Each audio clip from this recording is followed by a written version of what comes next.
고린도전서 2장입니다.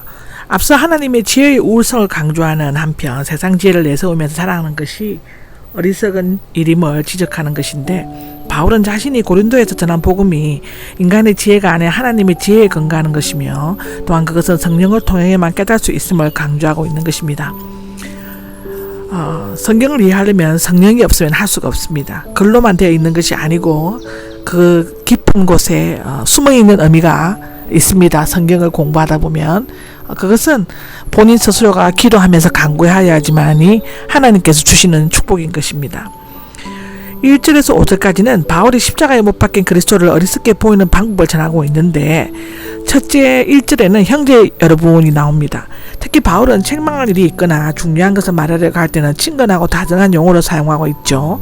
내가 여러분에게 가서라고 하는데, 바울의 제2차 선교 여행 중 아덴으로 이곳에서 와서 1년 반 동안 머무르면서 전도했을 때를 말하는 것인데요. 사도행전 18장에 나옵니다.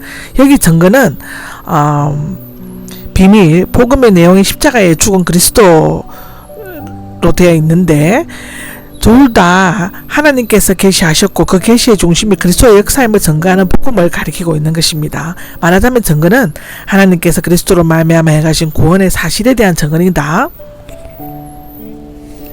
바울이 말하는 하나님은 곧 하나님의 지혜이고 십자가의 말씀이신 예수 그리스도인 것이다. 뛰어난 말이나 지혜, 여기서 뛰어나는 빌립보서 4장 7절에서 비롯되었는데, 탁월하고 강하고 남아도나고 가장됨이 뜻이 있는데, 말과 지혜가 헬라인들의 자랑이었지만 바울은 전도할 때 그들의 유창한 웅변술이나 박학한 철학 지식을 사용하지 않았다. 그리스도는 세속적이고 지속적인 헬라인들에게 의로움과 거룩함과 구속함이 되셨는데, 지혜가 주된 강조점이고 의로움과 거룩함, 구속함은 지혜의 내용인 것이다. 첫째, 그리스도의 지혜는 골로새서 2장 2절에 나오는데, 이 지혜는 그리스도 예수로 말미암아 사람에게 주어진 하나님의 구원 계획을 말하는 것이며, 하나님의 지혜이신 그리스도를 통해 아버지이신 하나님을 알 수 있다는 것이라고 요한복음 17장 3절, 골로새서 2장 3절에는 말하고 있다.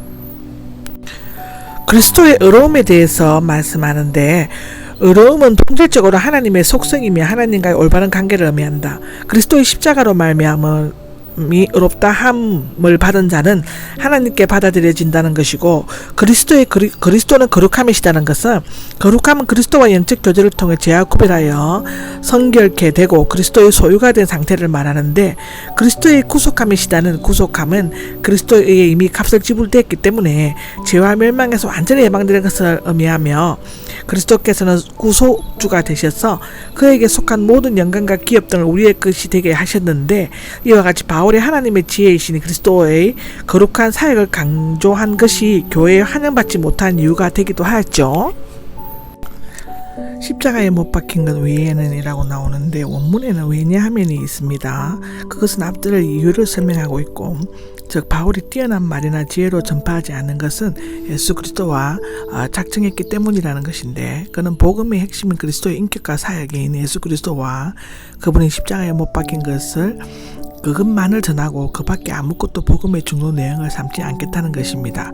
여기 작정했기 때문이라는 것은, 이렇게 결심한 것은 그가 아덴 마르스 언덕에서 했던 철학적인 설교가 실패로 끝났고, 또는 안식일마다 해당해서 설교를 하고 유대인과 헬라인을 건면한 것이 실패했기 때문이라고 생각할 필요는 없습니다. 왜냐하면 아레오바의 최고 법정 관리인 디오누스오가 다마리아라는 여자와 또 다른 사람이 믿었고, 스토이고 즉 스토익 철학자였을 아레오바고의 일부 관리들도 그거 듣고자 했기 때문인데요. 전도의 성공 여부를 사람의 숫자로 평가하는 것은 전적으로 잘못된 것입니다. 누가는 많은 사람들의 이름을 열거하지 않았습니다. 한 사람의 영혼은 천하보다 더 귀하고, 바울의 설교 내용은 언제나 예수 그리스도였으므로 특히 그의 십자가에 못 박힌 것을 강조하고 있는 것은, 당시 그가 전파한 복음의 원점에서 이탈한 영지주자들의 고린도 교회에 영향을 미쳤기 때문이라고 하는 것입니다. 약하고 두려웠으며 또 매우 떨렸습니다 라고 나옵니다. 선교 방법과 내용이 이어 자신의 상태에 대해서 언급하고 있는데, 약하고는 육체적인 질병이나 허약함이나 심리적인 압박이 아니라 다도직과 연관된 마음의 내적 상태를 나타내는 것입니다. 그는 천부에는 고린도시의 타락하고 부패한 엄난한 신상들과 이교도의 세력, 철학자들의 오만한 태도 등을 보면서 충격과 중압감을 느꼈을 것인데 약함의 결과로는 두려웠으며 또 매우 떨렸다라는 것인데, 바울은 강하고 담대한 사도였지만 사명의 중요성과 사항의 심각성을 알았을 때 하나님 앞에 부끄러운 모습이나 그리스도의 십자가의 거리낌이 되지 않을까 하는 겸손한 두려움과 떨림이 있었다는 것입니다. 여기 말이 나오는데 선교의 내용입니다. 개인적인 교훈 또는 모든 종류의 연설을 포함하고 있는 것인데, 여기 선포는 대중적인 교훈 또는 모든 사람에게 대한 공개적인 선언을 의미한다. 이 두 단어는 모두 동일한 것에 각기 다른 말을 가리키는 것인데, 그럴듯하게 설득하는 말, 즉 지혜를 사용해 설득하거나 확신시키는 것을 의미하고, 바울이 헬라 철학자들처럼 지적이고 수사학적인 능력이나 사람을 설득시킬 수 있는 철학적 용어를 사용하여 사람의 지성에 호소하는 일을 하지 않았다는 것이다.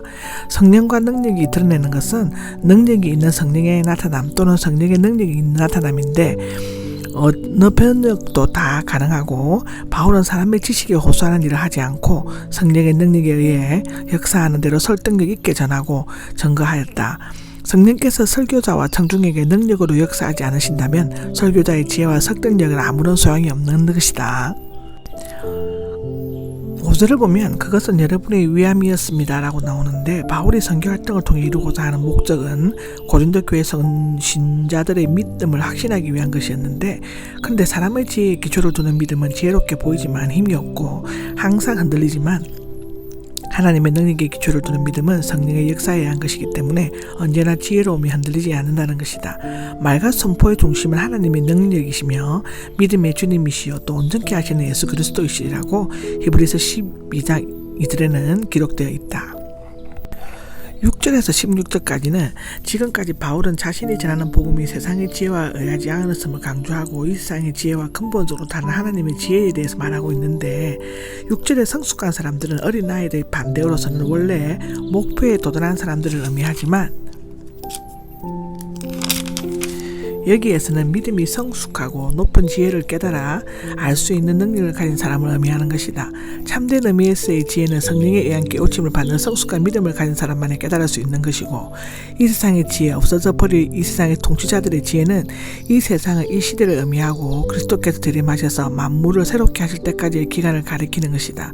타락한 인간의 지혜나 없어져 버릴 이 세상의 통치자, 즉 이방 세계나 유대 세계의 정치적인 지도자들의 지혜를 가지고 있는 복음의 중심인 십자가와 부활을 이해할 수 없다.